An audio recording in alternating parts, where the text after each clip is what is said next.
There have been thousands of anonymous witnesses over many decades that have witnessed UFOs and aliens, and most have chosen to keep quiet for fear of being ridiculed.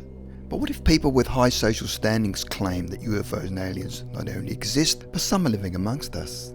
Doesn't that give this subject more credibility, and shouldn't governments of the world now stand up and take notice? Or maybe governments and the military have always known that extraterrestrials exist and have chosen to keep these facts from us for fear of mass hysteria. The following are 5 prominent citizens who would have us believe that maybe we are not alone in the universe.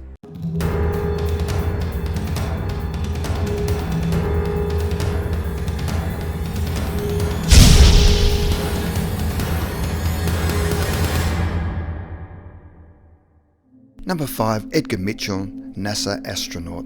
Edgar Mitchell was a NASA astronaut and the 6th man to set foot on the moon. In 2004, he told the St. Petersburg Times that a cabal of insiders in the US government was studying recovered alien bodies, and that this group has stopped briefing US presidents after John F. Kennedy. He said, "We all know that UFOs are real. Now the question is where they come from." On July the 23rd, 2008, Edgar Mitchell was interviewed on Kerrang Radio, where he claimed the Roswell crash was real and that aliens have contacted humans several times, but the governments have hidden the truth for 60 years, stating, "I happen to have been privileged enough to be in on the fact that we've been visited on this planet and the UFO phenomenon is real." In 2015, Mitchell made an astonishing claim that it was aliens, not diplomacy, which prevented the Cold War from descending into the Third World War. In a Daily Mirror interview, Mitchell said extraterrestrials were interested in our military capabilities. "My own experience talking to people has made it clear that the ETs have been attempting to keep us from going to war and help create peace on Earth." Number 4. Charles Hall, nuclear physicist.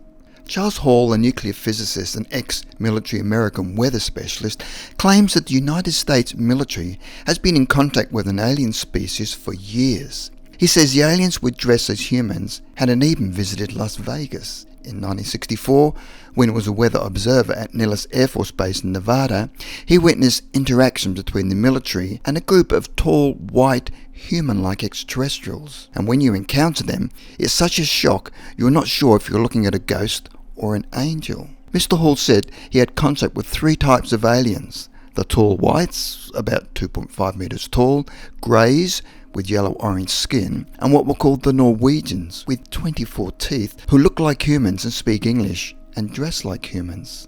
They were principally involved in technology transfer with the US military, and their crafts were capable of travelling faster than the speed of light.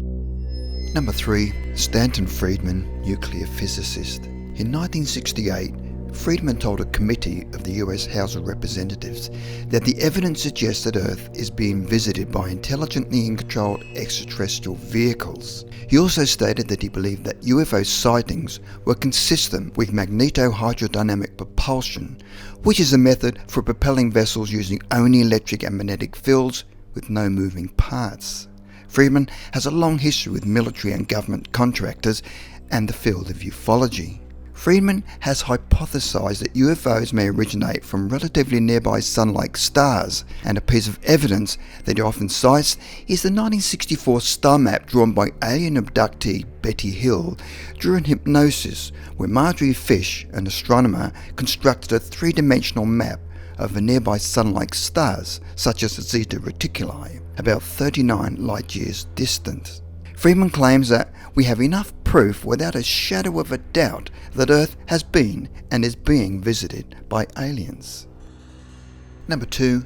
Neil Armstrong, astronaut, engineer. Neil Armstrong, who was the first man on the moon, claims that there were ships and structures on the moon that were not human-made. Fellow astronaut Buzz Aldrin also witnessed these abnormalities, and when they both reported back to Houston, their information was censored from the American people, apparently to keep the country from rising in panic. In an interview, Armstrong claimed that whilst on the moon, they were warned off and that their ships were far superior to ours in both size and technology. Neil Armstrong relayed the message to Mission Control that 2 large mysterious objects were watching them after having landed near the moon module. but his message was never heard by the public because NASA censored it. Number 1. Fife Symington, former Governor of Arizona. In 1997, during his second term as Governor of Arizona, Fife saw something that defied logic and challenged his reality. He witnessed a massive delta-shaped craft silently navigate over Squaw Peak, a mountain range in Phoenix, Arizona. He said it was truly breathtaking, and he was absolutely stunned because as he was turning to the west looking for the distant Phoenix lights, to his astonishment this apparition appeared, this dramatically large, very distinctive leading edge with some enormous lights was travelling through the Arizona sky.